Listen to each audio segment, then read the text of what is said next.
I'm gonna show you how to create a fancy steakhouse dinner at home on a budget.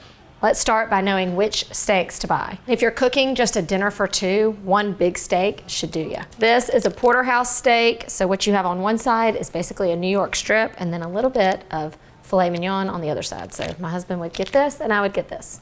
I also really love a good ribeye. Now this is gonna have tons of flavor. One big one can be sliced up afterwards and it's just perfect. I also picked up a New York strip because these just seem to be like an easy choice that everyone likes. No matter which steak you go with, I would choose one that's nice and thick. This is going to give you a little more room for error so that you don't overcook it. All right, let's get cooking. You're going to want to let your steaks sit out for a good half hour before we cook them.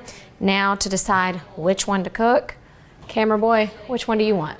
That strip looks really good. All right, let's go for the strip. Let's just kind of keep it classic. And we're not just gonna stop at steak. One of my favorite things about a good steakhouse dinner are the sides. So I'm gonna show you the two most popular, a good potato side dish and of course creamed spinach. Every good steak loves a potato, so I'm gonna show you classic Steakhouse Romanoff potatoes. Potatoes Romanoff are just a glorified version of like a mashed potato meets a hash brown casserole, and to me that sounds like complete heaven. And also what I love about it is that it's super affordable to make. So, you know, you've spent your money on your steak and hopefully a good bottle of wine. You can save money on the sides. All I've done is simply cooked off some russet potatoes, let them cool in the fridge overnight. Then I've just peeled them and then I've run them along a box grater. Classically, they probably were not peeled, but I want to peel them, so that's what I'm doing. And if this process is too hard for you, feel free to buy a bag of pre-shredded potatoes, and I won't tell us all. These are indulgent, but so is a steakhouse dinner. Fold in a good amount of sour cream. Gonna butter a baking dish, and then you're just gonna bake it till it's good and hot, and then the tops are gonna get a little bit golden brown. It's gonna be perfect. Next up, creamed spinach. Whoever thought of this as the perfect pairing at a steakhouse dinner is a genius. Just melt some butter, stir in some shallots. Ooh, that smells good. All right, then I'm gonna add in some heavy cream. This is not as classic, but I like to add a little bit of cream cheese because I love cream cheese. To this mixture, I like to grate in some fresh nutmeg, and then we're gonna let that reduce until it's all creamy and then stir in our spinach. I have steamed, drained, and chopped 2 big boxes of spinach. And then finish it off with a little lemon zest. This side dish is so easy. It's ready to go at this point, or you can put it in something to reheat later when you're ready to eat. Once your steak has been sitting and it's come to room temperature, it's time to season it and get it in the cast iron skillet. And all you really need for some good steak is just salt, pepper, a little oil, and butter. Bonus ingredients would be things like fresh herbs and garlic, which I will put to use later, but this is all you really need. All right, make sure your meat is good and dry so that you get even browning. Then we're gonna season it with salt and pepper, especially liberal on the pepper. The higher up you season, the more evenly it's gonna be coated onto the steak. Okay, once our pan is screaming hot, we're gonna add in some oil and heat it till it's just about smoking.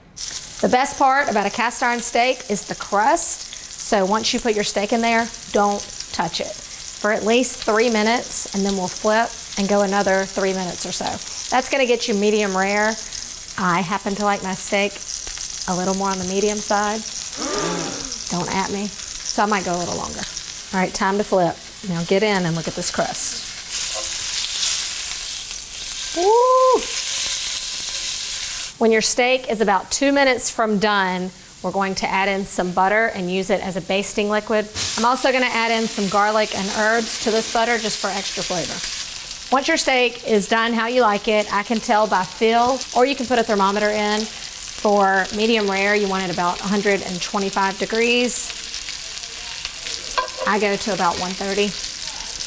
But the final step is to brown that little bit of fat on the side, so I like to raise my steak up and set it down in the pan for a second. Since this steak is so thick, it's gonna take you closer to 5 minutes on each side to achieve medium rare.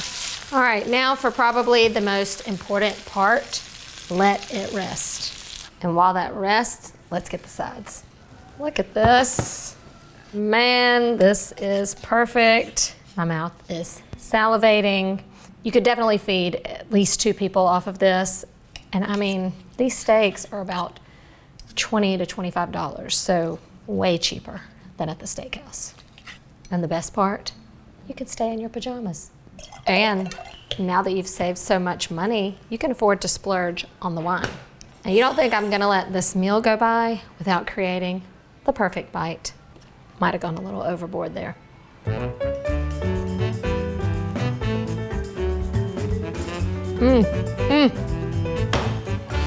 Damn, that's good.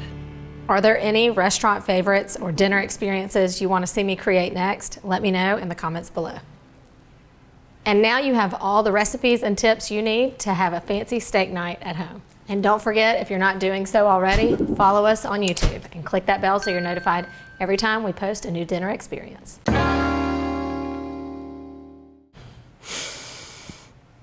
This is how I prep for my episodes.